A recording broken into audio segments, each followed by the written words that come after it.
Marie Bodiguian, bonjour. Bonjour Christelle. Vous êtes directrice de marketing, business, formation, conseil, spécialisée en neuromarketing. Vous accompagnez les entreprises dans leur stratégie commerciale.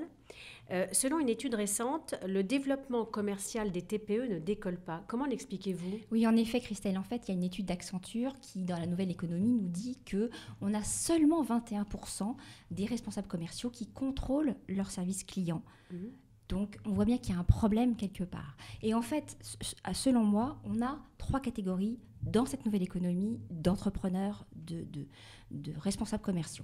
Soit on a des entreprises qui fonctionnent bien, qui fonctionnent sur l'acquis et qui, du coup, ont tourné le dos complètement au web. Elles n'en ont pas besoin, c'est OK comme ça, mais elles arrivent quand même à un plafond de verre à un moment donné. Soit d'autres ont pris le train du web et des réseaux sociaux. Et donc, elles ont utilisé le web pour pouvoir travailler le profil de leurs clients avec la data et du coup évoluer. Mais en revanche, elles collent aux canaux du numérique leurs anciens messages, c'est-à-dire l'ancienne stratégie commerciale. Elles vont chercher le client et elles sont donc du coup hyper intrusives, c'est chronophage, excusez-moi, et ça coûte cher. Voilà. Et la troisième catégorie, ce sont les entreprises qui, en effet, ont plongé complètement dans le web. Alors, elles sont à fond aussi dans la data. Très renseignées. Elles sont moins sur le terrain. D'accord. Et du coup, elles en oublient l'humain. Alors, pas l'humain sociodémographique, parce que là, elles sont hyper renseignées aussi. Mais elles en oublient l'humain dans leur profil psychologique et dans leur environnement psychologique. D'accord. Donc, quelle est la stratégie la plus appropriée justement pour rompre ce plafond de verre ? Alors, en fait, on va travailler plus à essayer de modéliser qu'est-ce que les grands groupes, par exemple, arrivent à faire aujourd'hui pour pouvoir... Parce que là, on parlait vraiment des TPE. Donc, comment est-ce que les grands groupes arrivent justement à... On va prendre exemple sur eux. Voilà. Donc, du coup, l'idée, si vous voulez, c'est que les grands groupes, type Starbucks, Apple travaillent beaucoup sur tout ce qui est le rationnel. Donc ça, les TPE sont très fortes là-dessus. Les raisonnements, les caractéristiques, les bénéfices, mais aussi sur l'émotionnel. C'est quelque chose dont on a peur, l'émotionnel, aujourd'hui, en France, beaucoup. Or, en fait, pour pouvoir...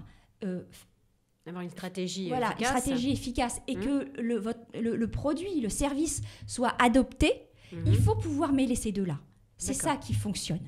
D'accord. Et du coup, on accompagne le client dans la décision de la connaissance du produit, mais après dans son affectif, son appropriation par rapport au service. D'accord. Mais alors, est-ce que c'est adapté au B2B, ça ? Est-ce que c'est éthique aussi ? C'est justement plus que jamais adapté au B2B et plus que jamais éthique. Pourquoi ? Parce que, en fait, dans le B2B, on a une certaine expertise et on a la possibilité de partager son expérience, ses contenus, pour pouvoir éduquer son client et pouvoir l'accompagner dans sa décision. On crée un lien. On crée un lien. Et du coup, en fait, selon justement un certain nombre de neuroscientifiques et de psychologues, on est dans la loi de la réciprocité, qui est tout à fait naturelle. Je vous donne quelque chose, à partir du moment où ça match entre nous, vous avez envie je dirais, vous êtes reconnaissante. D'accord. Voilà, et on a envie d'échanger. D'accord. Donc, on essaie d'avoir un service extrêmement efficace et absolument. Fort. Alors, justement, c'est ça qui fait que c'est éthique. C'est que dans le B2B, on en donne toujours beaucoup plus que notre promesse. Et c'est ça qui fait que c'est éthique. C'est-à-dire, on a un service béton. On a un produit et on a un service béton. D'accord. Quels sont les pièges à éviter pour se démarquer de la concurrence ? Alors, pour pouvoir justement être dans le rationnel et dans l'émotionnel, il faut donner un petit peu de ses valeurs, de ce que l'on est, pour pouvoir entraîner notre client idéal, le profil psychologique de nos clients. D'accord ? Donc, ça veut dire qu'on va s'aligner, on va essayer de comprendre un peu nos valeurs pour pouvoir, finalement, donner des indicateurs au marché qui sont un peu différentes et qui vont déplacer le curseur aussi du marché et donc, du coup, se différencier. D'accord ? Et donc, vous allez vous positionner comme ça face à la concurrence. Comme ça, on se positionne face à la concurrence de façon différente.